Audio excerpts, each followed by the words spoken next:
मी कोमल. तुम्हाला मच्छीच्या चिकनच्या सर्व रेसिपी आवडल्यात त्या कमेंट्स बॉक्समधून माहीत पडलं, त्याबद्दल मी तुमची खूप खूप आभारी आहे. आज मी तुमच्यासाठी आणली आहे घोळ मच्छीची फ्राय. आणि घोळ मच्छीची फ्राय बनवण्यासाठी मी मच्छीचे 2 पीस घेतलेले आहेत मोठे. त्याला मी आता लिंब लावून घेते, अर्ध्या लिंबाचा रस.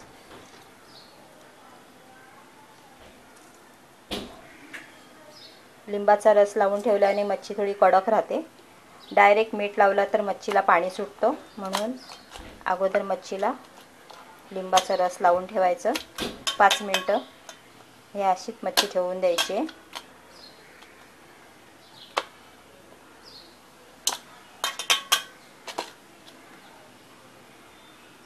घोळ मच्छीला आपण लिंब लावून ठेवलेले 5 मिनटं झालेली आहेत.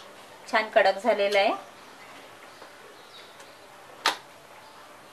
आता आपण त्याच्यामध्ये कोकमचा ज्यूस थोडंसं टाकणार आहोत. जास्त नाही टाकायचे, कारण त्याचं नुसतं पाणी पाणी होईल. आता आपण मीठ पण टाकणार आहोत आणि लगेचच फ्राय करून घेणार आहोत. त्याच्यामध्ये मी मीठ टाकते, चवीप्रमाणे मीठ लावून घेणार आहोत. त्याच्यानंतर अर्धा चमच हळद, 1 चमच आगरी मसाला, आगरी मिक्स मसाला, आणि गरम मसाला हा ऑप्शनल आहे, ज्याच्याकडे असेल त्यानेच वापरायचं. गरम मसाला आपण तयार केलेला आहे, तुम्ही व्हिडिओजमध्ये पाहू शकता. त्याच्यानंतर 1 चमच आलं लसूण पेस्ट, आणि हे मिश्रण सर्व आपण लावून घेणार आहोत फ्रायला छान असं.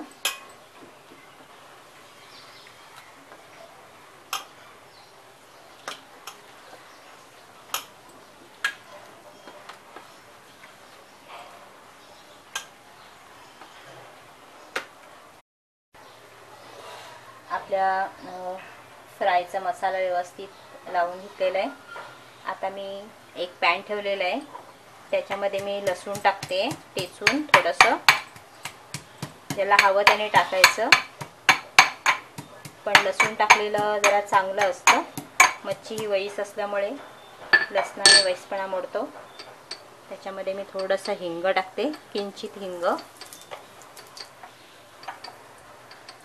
आणि 3 ते 4 पाकळ्या लसूणच्या टेचून टाकलेले आहेत.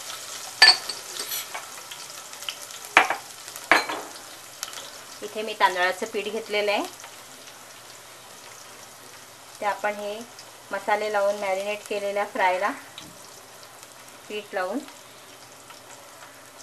अशा पद्धतीने तांदळाचं पीठ घेतलेलं आहे, चारी बाजूने लावून घ्यायचं.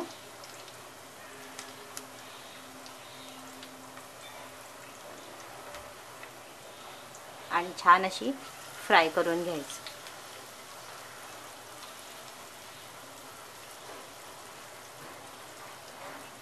फ्राय व्यवस्थित कुरकुरीत करून घ्यायची आहे.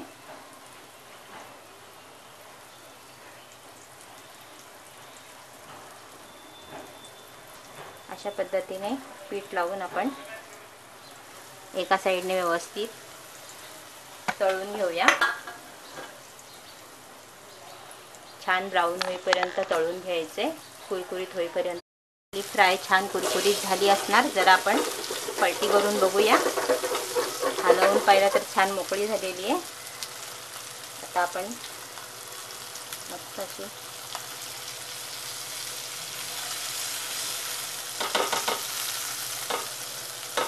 दुसरा घेते पलिता.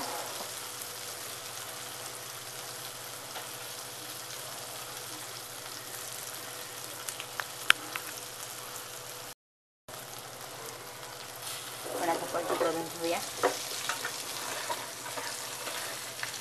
पलिता नॉनस्टिकच्या पॅनचा असल्यामुळे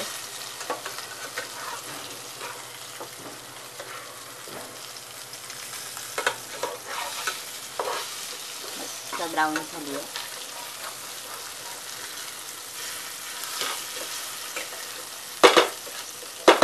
आता दुसऱ्या बाजूने पण आपण मस्त तळून घ्यायची की आपली घोळीची फ्राय तयार होणार.